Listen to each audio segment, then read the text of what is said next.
శ్రీశైలంలో భక్తుడికి దుకాణదారుడికి మధ్య గొడవ చినికి పెద్దదైంది.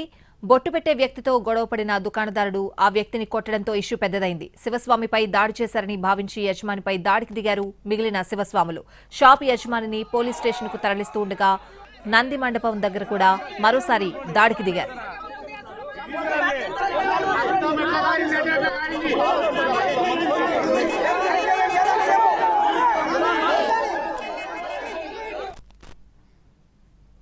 శ్రీశైలంలో శివస్వాములపై లాఠీ చార్జ్ను బీజేపీ ఎమ్మెల్యే రాజాసింగ్ ఖండించారు. అసలు అలాంటి శైవక్షేత్రంలో ముస్లింలకు షాపులు ఎలా కేటాయిస్తారని ప్రశ్నించారు. ఎండోమెంట్ల అమలు చేయాలని కోరారు.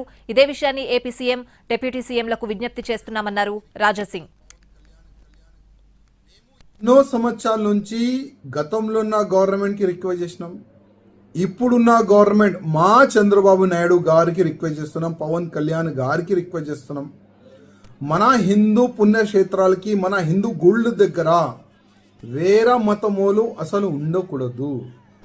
కోర్టు కూడా చెప్తుంది, ఎండోమెంట్ లా కూడా చెప్తుంది.